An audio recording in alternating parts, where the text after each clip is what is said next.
people should spend their Valentines with us because we are so fun, and we're gonna give a good laugh.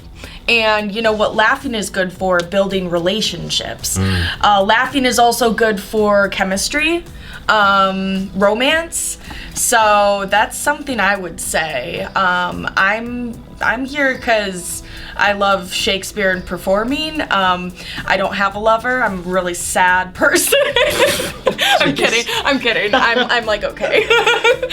For me, all of these plays are new. Like, I haven't been in them. Not all of them are new to me, like me knowing them. I had heard of Two Noble Kinsmen, but I hadn't gotten to really dive into it. Have not read it, so it's been fun to explore that role a lot. And of course, yeah, there are a couple others like Antony and Cleopatra that I know and would love to play sometime. But other than that, yeah, these are new and really fun. Yeah, I've never had the chance to perform any of them, I don't think. I mean, I've read and seen Henry V being performed and Two Noble Kinsmen and stuff like that. I do have a confession to make. I have a giant Norton anthology of all of the Shakespeare folios, but it's one of those things where it's 1,200 pages long, and the first play at the beginning of the thing, after all the annotations and introductions, is Two Gentlemen of Verona, and the play in the very end, at page 1,200, is Two Noble Kinsmen. So I'm probably never going to be able to get a chance to read any of them in that anthology, because the second you turn the page to the beginning, all of the other 1,100 pages collapse in on itself, and kind of vice versa. So I have one of those too. Yeah. So it's just all right, maybe this is better, getting a chance to actually perform it instead of trying to stick 1,000 bookmarks in there just to balance things out.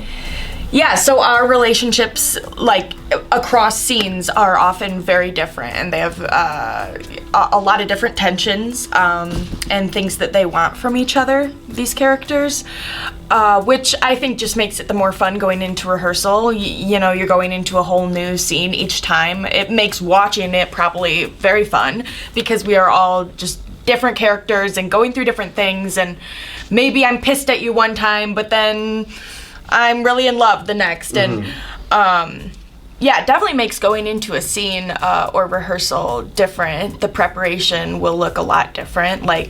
Where's your mindset at? You kind of have to adapt every time we change scenes to that new character, get into that new body, and look at each other differently.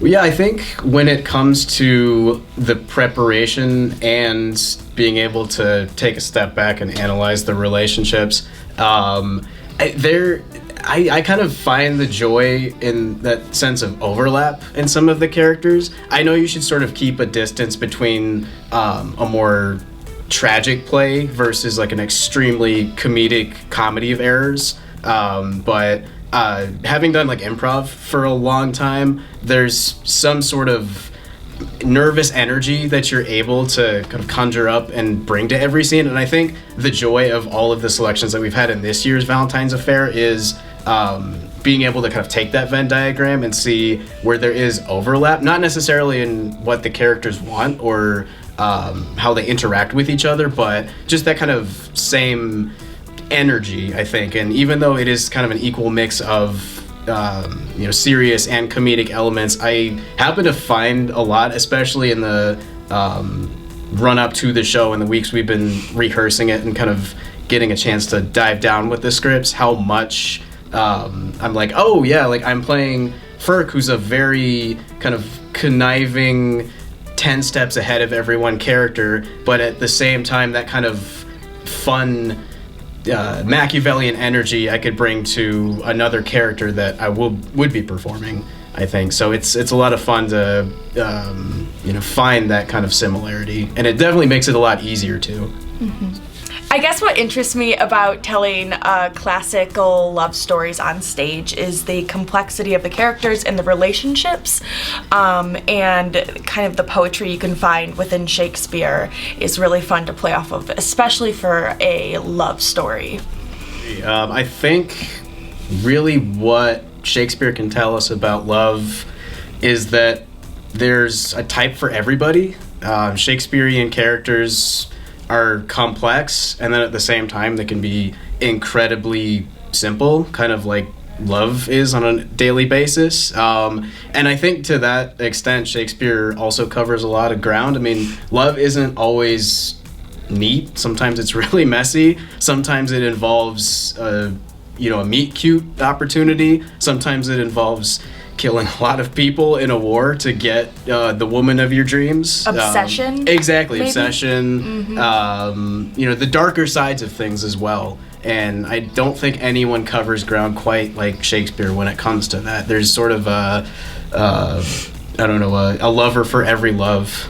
Man, that was really corny.